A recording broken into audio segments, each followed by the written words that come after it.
George Bernard Shaw में करीब 1849 या उसके आसपास चॉकलेट सोल्जर शब्द का इस्तेमाल किया था। ये हैं हमारे चॉकलेट सोल्जर, चीन के। खैर, आज संसद में रक्षा मंत्री राजनाथ सिंह ने वास्तविक नियंत्रण रेखा पर जारी गतिरोध पर बयान दिया और चीन की हरकतों के बारे में पूरे देश को बताया। राजनाथ सिंह ने सदन में बताया कि चीन को गलवान घाटी में हुई खूनी झड़प में काफी नुकसान पहुंचा है और अब वो बॉर्डर पर भारी तादाद में गोला बारूद जमा कर रहा है।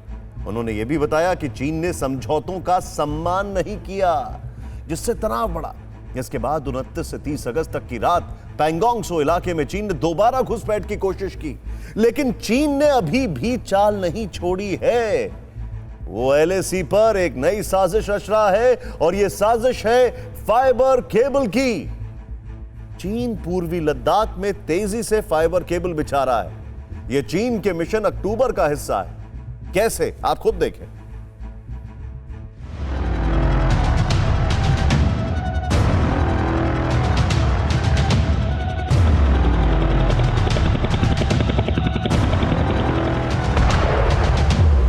कहते हैं कि जंग शौर्य, साहस और पराक्रम से जीती जाती है, ना कि अपनी कमजोरी और चोरी से।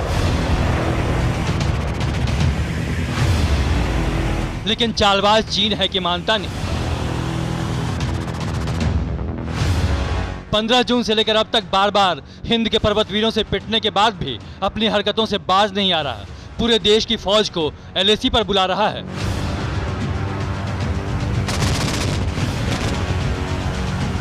और चीन के सारे असलहे पूर्वी लद्दाख के पार जुटा रहा है।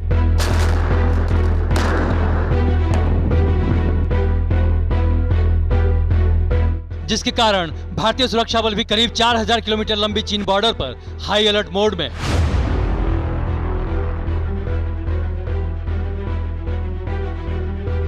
पिछले 3 महीने में ड्रैगन आर्मी हिमालय पर हड़ पे अपने हिस्से को गंवा चुकी है। हिमालय की शीर्ष चोटी को हिंद के वीरों ने हथिया लिया है। करीब 2-3 किलोमीटर नीचे बैठी चीनी सेना हाथ पैर पटक रही है। हजारों की संख्या में लाल सेनाओं की भीड़ बढ़ा रही है।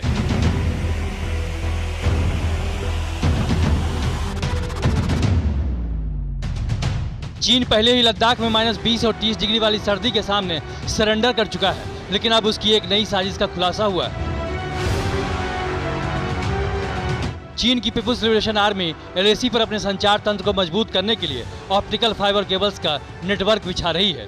चीन की यह हरकत पैंगोंग लेक के दक्षिणी हिस्से में देखी गई है। भारत के सुरक्षा एजेंसीज के बड़े अधिकारियों के मुताबिक सैटेलाइट इमेजेस से ये बात साफ हुई है कि साउथ ऑफ पैंगोंगसो में यानी पैंगोंगसो के दक्षिणी किनारे के ऊपर सैटेलाइट इमेज ने कुछ ऐसी बड़ी आकार की लाइनें देखी हैं, जिससे साफ होता है कि वहां कुछ किया है। और ये रेत के ऊपर खींची हुई लंबी लाइनें हैं। दरअसल इसके बाद सभी संबंधित अधिकारियों को इस बारे में सूचना दे दी गई है और अलर्ट भी जारी कर दिया गया है।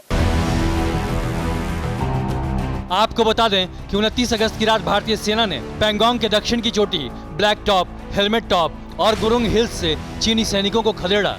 7 सितंबर को पीएलए के सैनिकों से करीब 3000 फीट ऊंची चोटी मुखपरी पर भारतीय सैनिक जा बैठे, 4 कैंप बना लिए और होवित्जर तोप तैनात कर दी। पहली बार भारत के इतने कड़े एक्शन से जिनपिंग की जमीन हिल गई है। चीनी सैनिकों की साख दांव पर लग गई है और ड्रैगन के एलएसी हड़पने का पूरा गेम बदल गया है। हालत यह है कि विश्व शक्ति का दंभ भरने वाली कम्युनिस्ट सरकार की फजीहत उसके घर में ही होने लगी है। घबराहट के मारे चीन ने एलएसी पर पूरी पलटन उतार दी है और तरह तरह के चाल चल रही है। बैक टू बैक हार मिलने के बाद चीन ने पहले बहाना बनाया कि -20 डिग्री की ठंड सैनिक नहीं झेल पाएंगे, इसलिए दोनों देशों की सैनिकों को नीचे बुलाना होगा। लेकिन विदेश मंत्रियों की मुलाकात में एस जयशंकर ने साफ कर दिया कि चीन जब तक एलएसी के विवादित क्षेत्र से पूरी तरह नहीं हटेगा, भारतीय सैनिक भी डटे रहेंगे। भारत के कड़े रुख के बाद चीन ने घुमाकर बयान दिया कि सर्दी में भारतीय सैनिक चीनी सैनिकों का मुकाबला नहीं कर पाएंगे, जबकि सच्चाई ये है कि चीनी सैनिक 15 से 17 हजार फीट ऊंचाई पर लंबे समय तक नहीं रह सकते हैं।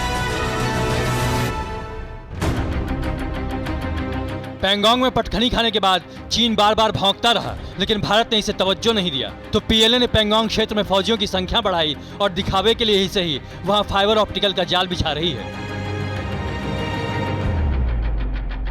संदेश देना चाह रही है कि लाल सैनिक इस क्षेत्र में लंबे समय तक डटी रहेगी, जबकि सच्चाई ये है कि माउंटेन वॉरफेयर के लिए चीन के पास कोई स्पेशल सेना नहीं है। मैदान में रहने वाले सैनिकों को ही चीन डरा धमका कर लद्दाख जैसे दुर्गम क्षेत्र में भेजता है। जबकि हिंदुस्तान के पास माउंटेन वॉरफेयर के लिए दुनिया की सबसे ताकतवर फोर्स है, और वो भी कई वेरिएंट में।